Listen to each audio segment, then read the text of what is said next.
Hare Krishna, all glories to Sri Guru and Gauranga. So today I'd like to read from the Putrada Ekadashi. The glories of Putrada Ekadashi, which occurs during the waxing moon in the month of December-January, are described in the Bhavishyottara Purana in the conversation between Lord Krishna and Maharaj Yudhisthira. Lord Krishna said to Yudhisthira, "My dear king, the Ekadashi, which occurs during the waxing moon in the month of December-January, is called Putrada. By observing this Ekadashi, all one's sinful reactions are counteracted. People become learned and famous by following this Ekadashi. Now please hear the glories of this auspicious Ekadashi. There was a city named Bhadravati, and a king named Suketumana was ruling. The name of his queen was Saivya. Since they had no son, both the king and queen lived their lives in distress.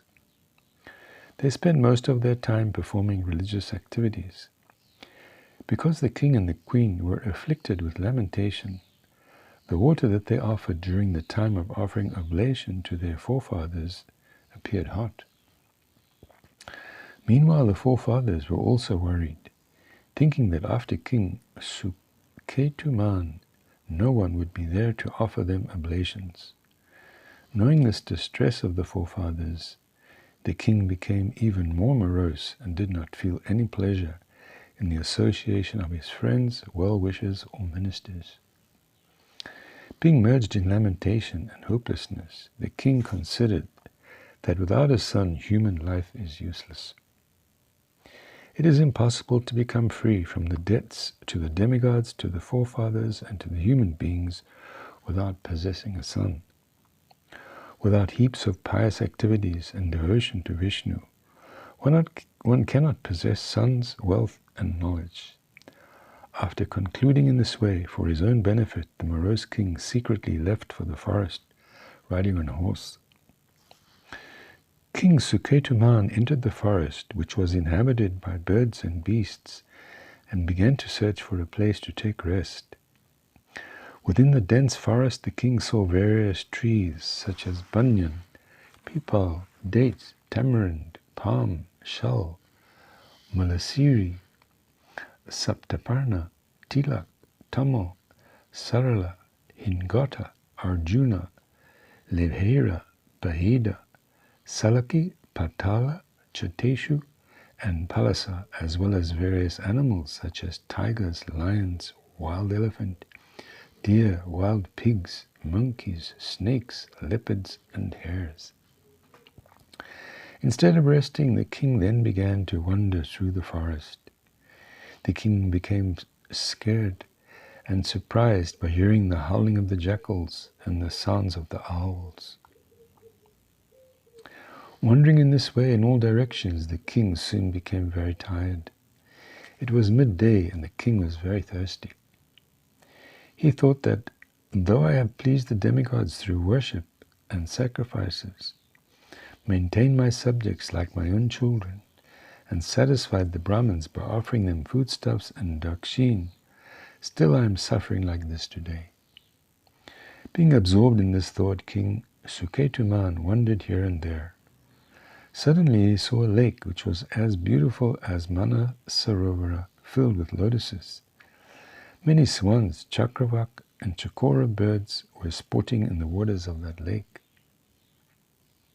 On seeing some sages chanting Vedic mantras on the bank of this lake, the king got down from his horse and offered obeisances to each of them separately.